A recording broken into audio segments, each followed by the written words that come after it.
See, I just want to take a review of the test which I have started.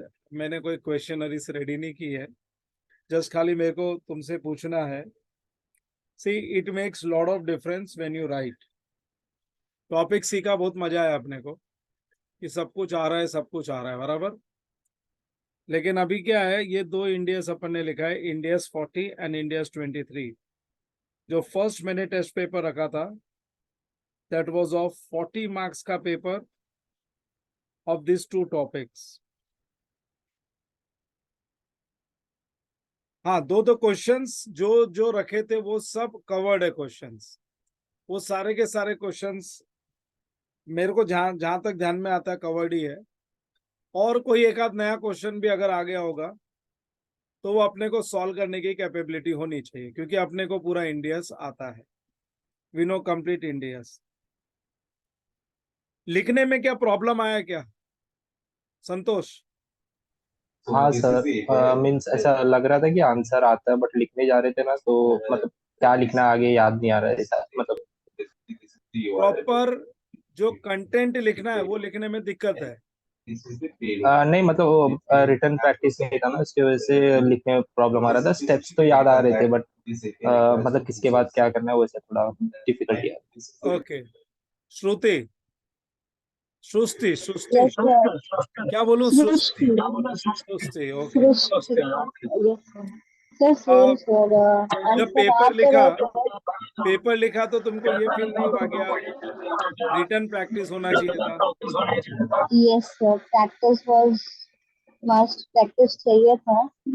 But आ रहा था, solve करने जा रहे हैं, then again stuck हो जा रहे हैं कि अरे इसके बाद नेक्स्ट क्या करें, ऐसा हो जा रहा है.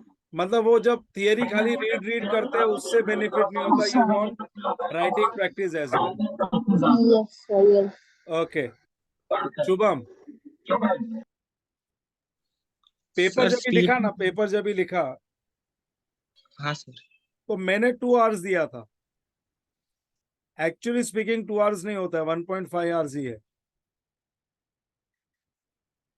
Was this 2 hours sufficient? No, sir. Yes. Shubham, अभी सृष्टि तू तेरा माइक बंद रहा, कभी तेरा हो गया. नहीं सर.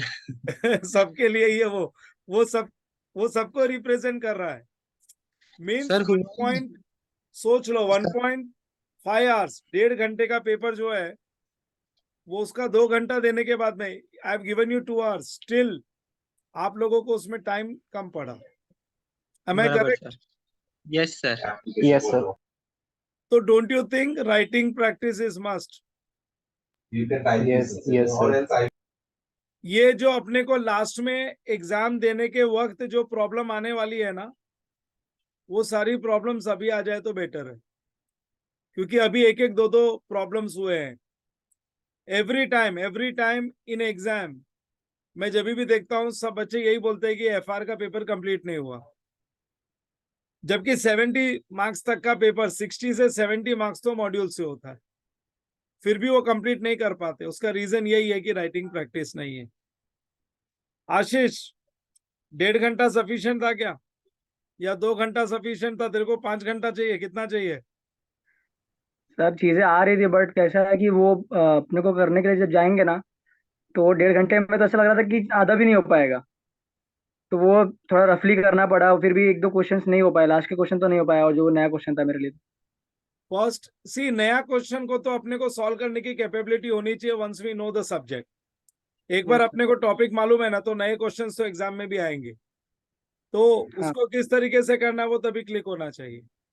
द रीजन मैं काफी टाइम से टेस्ट सीरीज ये शुरू करना चाहता था, बट सम रीजंस नहीं हो पा रहा था, बट इस टाइम शुरू हो गया. तो अभी ये जो पहला जो तुम्हारा रिव्यू है ना, on that basis I am telling you, don't miss any of the test. अभी आगे जो नेक्स्ट टेस्ट आएगा उसमें 5 चैप्टर एक साथ होंगे.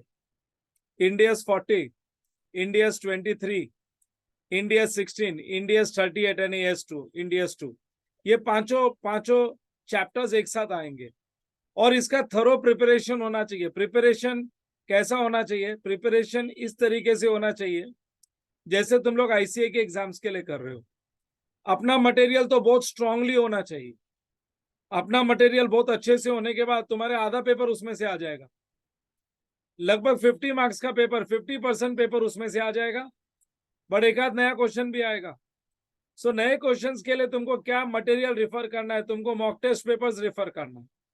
मॉक टेस्ट पेपर का जो सीरीज है ना वो रिफर कर लो, वो रिफर कर लो। वो रिफर करने के बाद अगर तुमको टाइम बचे, if you get time, then past papers है 2020 onwards, November 2020 onwards past papers refer करना चालू करो, क्योंकि 2020 नवंबर के पहले मिक्स्ड सिलेबस था। ये कंप्लीट इंडिया का सिलेबस, पहला सिलेबस कोविड के टाइम पे आया था, नवंबर 20 का फर्स्ट एग्जाम हुआ था। सो वहां से पास्ट पेपर्स देख लो। मतलब ये तुम्हारा जब पेपर लिखते हो ना, तो वो चैप्टर्स एकदम थरली हो जाना चाहिए, अपना क्लास टेक्स्ट बुक भी थरली हो जाना चाहिए, as well as you should do from past exam papers and mock test papers। ये टॉपिक्स के जहां जहां पे भी क्वेश्चंस आए सबके सब तुमको कवर करने पड़ेंगे। अगर 5-5 पेपर्स का मैं 7 पेपर्स बनाने वाला हूं, ये 5-5 टॉपिक्स का, 5-5 टॉपिक्स का 7 पेपर्स अगर अच्छे से कर लिया, तो जब तक मेरा सिलेबस खत्म होता है ना, तुमको रीजनेबली ये सब्जेक्ट तुम्हारा प्रिपेयर्ड रहेगा, और उसके बाद तुम परफेक्शन के तरफ चले जाओगे। और अगर ये लिखने का काम नहीं होगा ना, तो लास्ट में एग्जाम में वही हालत होगी जो आज हुई है। एग्जाम में मालूम है कई लोग 40-50 मार्क्स से ज्यादा लिख नहीं पाते, कुछ लोग 60-70 मार्क का लिखते हैं, 30-30 मार्क का पेपर छोड़ के आ जाते हैं। एग्जामिनर ने तो 100 मार्क का पेपर रखा है और अपन 70 मार्क का अटेम्प्ट करते हैं, 60 मार्क का अटेम्प्ट करते हैं। See the blame is on us. अगर हम पेपर पूरा नहीं कर पाते तो ब्लेम अपने पे, क्योंकि एग्जामिनर ने तो 3 घंटे का पेपर बनाया है, वो 3 घंटे में जो बच्चा कर सकता है वैसा ही पेपर बनाया उसने। सो इसके लिए अपनी रिटर्न प्रैक्टिस चाहिए। और जब मैं जो मैं अभी टॉपिक्स करा रहा हूँ उनमें प्रैक्टिकल क्वेश्चंस को रिटर्न प्रैक्टिस करो, और जो थ्योरेटिकल क्वेश्चंस है, केस स्टडीज है, उसको इतने बार रीड करो, it is as good as writing. इतने बार का मतलब है 15 से 20 बार प्लेन देख के रीडिंग होना चाहिए। 15 to 20 times just read it, all case study questions, so it is as good as writing it। so ये प्रिपरेशन के साथ अभी जो नेक्स्ट पेपर होगा मैं डेट अनाउंस कर दूंगा। ये प्रिपरेशन के साथ नेक्स्ट पेपर होगा, और नेक्स्ट पेपर में थोड़ी सी पोजीशन तुम्हारी इंप्रूव होगी, एकदम ड्रास्टिक चेंज नहीं आ जाएगा। आज जो हालत हुई उससे थोड़ा सा इंप्रूवमेंट दिखेगा, क्योंकि तुमको ग्रेविटी मालूम पड़ेगा। You will understand the gravity of situation की इतना सिंपल नहीं है, इतना आसान नहीं है, इतना इजी पेपर्स नहीं आएगा। और हमने कोई इजी पेपर्स नहीं रखा है, सब पूरा प्रॉपर जो एग्जाम के लिए रेलेवेंट क्वेश्चंस आते हैं ना, वैसा पेपर रखा हुआ। So face the difficulty now, so that in exam you will be able to score very good marks. चलो, दैट्स इट।